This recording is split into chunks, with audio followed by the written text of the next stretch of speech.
সর্বশেষ ও সর্বশ্রেষ্ঠ নবী হযরত মুহাম্মদ সাল্লাল্লাহু আলাইহি ওয়াসাল্লাম। দুনিয়াতে যারা তার দেখানো পথে চলবে, পরকালে তারাই জান্নাতে যাবে, তারাই জাহান্নাম থেকে মুক্তি পাবে। আমরা তার উম্মত বা অনুসারী দল।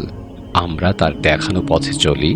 সঠিক পথ পাবার জন্যে তিনি আমাদের কাছে দুটি জিনিস রেখে গেছেন। একটি হলো আল্লাহর কুরআন, আর অপরটি হলো তার সুন্নত বা সুন্নাহ। নবীর সুন্নাহ সম্পর্কে জানা যায় হাদিস থেকে। হাদিসের অনেকগুলো বড় বড় গ্রন্থ আছে। নবীর বাণীকেও হাদিস বলে। নবীর কাজকর্ম এবং চরিত্রের বর্ণনাকেও হাদিস বলে। নবীর সমর্থন এবং আদেশ নিষেধের বর্ণনাকেও হাদিস বলে। ইসলামের সত্য ও সঠিক পথকে জানবার জন্যে আমাদেরকে আল্লাহর বাণী কোরআন মজিদকে বুঝতে হবে এবং মানতে হবে।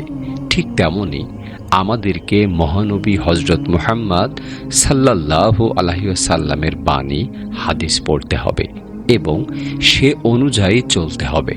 তবে মহান আল্লাহ খুশি হবেন আমাদের প্রতি। আমরা হতে পারব সত্যিকার মুসলিম। সেজন্যেই আমি এখানে সংকলন করেছি প্রিয় নবী সাল্লাল্লাহু আলাইহি ওয়াসাল্লামের অনেকগুলো হাদিস।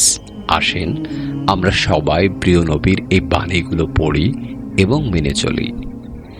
জান্নাতের চাবি হলো আল্লাহ ছাড়া কোনো ইলাহ নাই এ সাক্ষ্য দেয়া। ইলাহ মানে হুকুমকর্তা, আইনদাতা, আশ্রয়দাতা, ত্রাণকর্তা, উপাস্য, প্রার্থনা শ্রবণকারী। আল্লাহ সুন্দর, তিনি সৌন্দর্যকেই পছন্দ করেন। শ্রেষ্ঠ কথা চারটি: সুবহানাল্লাহ, আল্লাহ পবিত্র। আলহামদুলিল্লাহ, সমস্ত প্রশংসা আল্লাহর। লা ইলাহা ইল্লাল্লাহ, আল্লাহ ছাড়া কোনো ইলাহ নাই।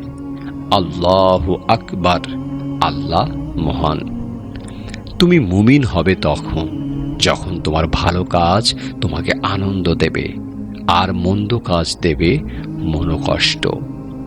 সালাত জান্নাতের চাবি। সালাত নামাজ, জান্নাত অর্থাৎ বেহেশত। সালাত হলো নূর। সালাত আমাদের চক্ষু শীতলকারী। পবিত্রতা সালাতের চাবি। সালাত মুমিনদের মিরাজ। যে পরিশুদ্ধ হয় না তার সালাত হয় না। 7 বছর বয়স হলেই তোমাদের সন্তানদের সালাত আদায় করতে আদেশ করো। কিয়ামতের দিন প্রথম হিসাব নেওয়া হবে সালাতের। আল্লাহর অনুগত দাস আর কুফরির মাঝে মিলন সেতু হলো সালাত ত্যাগ করা। যে ব্যক্তি লোক দেখানোর জন্য সালাত পড়ল সে শিরক করল। আল্লাহর পথে একটি সকাল কিংবা একটি সন্ধ্যা ব্যয় করা গোটা পৃথিবী এবং পৃথিবীর সমস্ত সম্পদের চেয়ে উত্তম। যে লড়ে যায় আল্লাহর বাণীকে বিজয়ী করার জন্যে, সেই আল্লাহর পথে জিহাদ করে। অত্যাচারী শাসকের সামনে সত্য কথা বলা সবচেয়ে বড় জিহাদ। প্রিয় ভিউয়ার্স, এই ছিল আজকের ভিডিওটি কেমন লেগেছে অবশ্যই কমেন্টসের মাধ্যমে জানাবেন। আপনার কমেন্টস আমার কাছে খুবই গুরুত্বপূর্ণ। সবাই ভালো থাকবেন, সুস্থ থাকবেন। আসসালামু আলাইকুম ওয়া রাহমাতুল্লাহি ওয়া বারাকাতুহু।